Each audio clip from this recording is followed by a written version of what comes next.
bachi wa benke shia ekome no kwa noni ya no ye shia mi ke okwe bi no na ke wo hye ni duwe wo hye ni duwe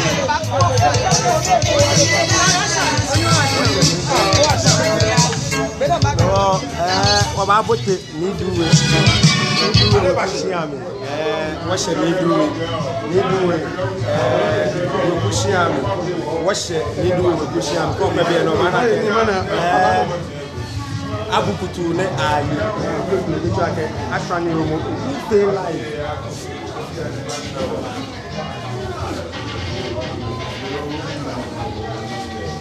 wana ke abukutu ne ayi shia no yo ne shia ni yomulache yeko currently mama yomulache yeko no wo hye ni duwe wana ke asrani romo ne bia na abukutu ne ayi ni wo hye alata na ele wo hye alata wo hye alata no ko e live mane wo yele fio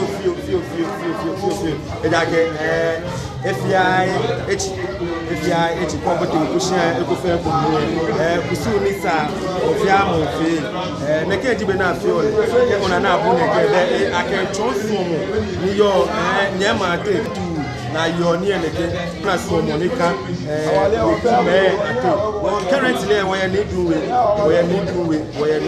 duwe egbe alatashia jiye ekome inshona chi ke shobule mo fe fina fe wo ba shia na elu wo ba yi o dase wo meneni agba kon ye kun wo sa won ba shia na elu eko ni won kwe ame won beni ame gbejana to yo ye bi ene wo to be no na ashwani agbene abukutu ni aye gbegble na ke chon suo mo ni ka ni ma te wo sha alata wo ye le fio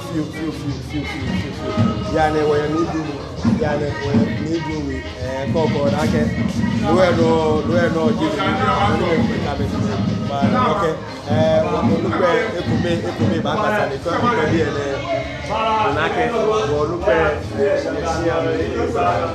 ni woba ishokule mo wona leke faces no bana ke mane na agba ko fi amo ye shia na akoni ko ayale gba you time wo kan ba gba san e ko me wo bi amebeni afine gba shi current no na me play no jilo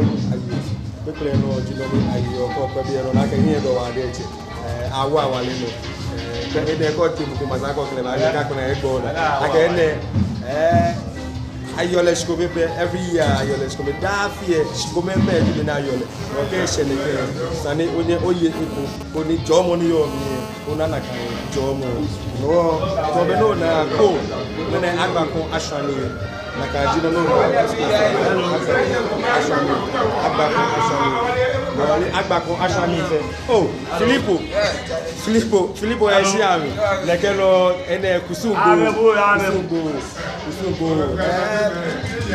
sese ni ogbo na ka fe kusu neke me bu ake ko le won jamo ni kusu fe mo je won jamo ke ko ka je be ni won je kusu sisi ka je pele jo kusu na fe ke ni bi fe o na ke shi noko be mi ni won jamo ni o pele je ma wu so jino ni aja bana fe no fe ano na ba fe ka ba je sisi acho ni mo gbe dani acho no na fe o sisi no kusum ni gi blame akuso no jino ni acha no ni wo cheme ba fe na me shi na me ke na ka no ni acha no waje won jamo no blind bi ene ameka ameba we kushia ka fe ni na me se amechi amebenke yi mi e da ka echejo ka mete amena ba take over no sana me ba ko ni kusu acho amekusu de ka laje am no mune wa ya wo she ni du we pe there sana ole aka shia ni yo wula ache ye go currently shia mi wo she wo ye wula ache shia mo be no ni agba kon ye bi ene ayi lo fi ko pe olugbe mo fi amo awa wale no ene ka ike wa ke ayole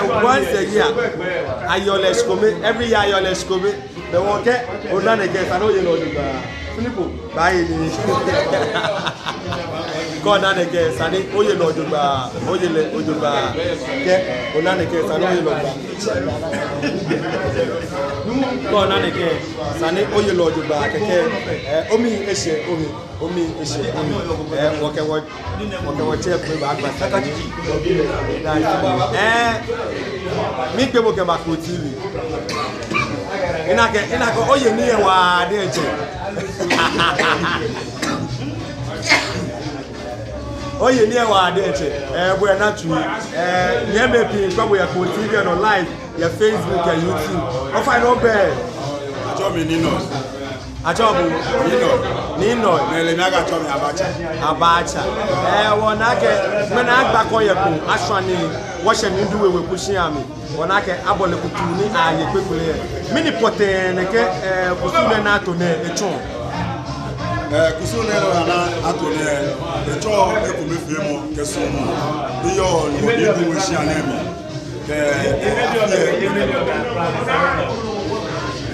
Okay, I told me no final match for me. The two sumo ni yo shi anem. E ma afie no gbejani to. Yo, the two sumo, okay. Afie gbejani to. Mene go extrani we push aje fe what e go fe wo je joshi wo sha alaka ona ke no do we wo ba amla extrani yo mu go ya fi mi no ko ma do Ni ke ma mi fe aga ina me afi shere mo ni ga na je mi mo ni sanaba yi shere mo ni ga na je mi mo ni sanaba ga shi imeji ye shi am shi ya de ni uche mi ake olalu ni abana wo ba le mi na kai ndo mo imeji ana je imeji ana je ni du wo shi ana ni ha ma bi afi ni ka ma ge afi aya ni ba wo ibe ke bi e bi wo yo wo yi shi ni so mo ni yo wo te ye ni du wo shi ana ni lẹ́yìn wọ̀dé láyìn bí ní ọ̀sẹ̀ kẹsàn fẹ́ wọ́sùn wọ̀dé àkẹsẹ̀ mẹ́nẹ̀tù fọ́ náà ní aṣọ ní wọ́tàhẹ́ ní wọ̀yẹ̀ ọ̀nà wọ̀kẹ́ wọ́ wọ́n wà lágbìnì láyìn bí fẹ́ níjẹ̀ ní ìdúnwó yẹ̀pọ̀ wà náà ní ẹ̀màṣẹ̀ fẹ́ ọ̀tọ́ ní àmẹ́fà mẹ́tí àwẹ́bẹ́gẹ̀ níwọ̀ wọ̀kẹ́ yẹ wọ́n wà láṣẹ̀ yóò Orado. Wọn akọ mami e ko mo ye bi ene. Wọ́n gbe bo ke Makro TV. O fa no gbe. O fara chomi. Agba shibli noi. Wọ́n akẹ gbene agba kan ye go. Apiti aso. Wo se ni duwe. Wọ́n akẹ atokusu ko te ko bi ene. To na afinete. Afine. Ya ke eji afiboni na ke oblahi bi e ko oblahi ameka me he wo bi. Eja ke wona na ne ke bueche.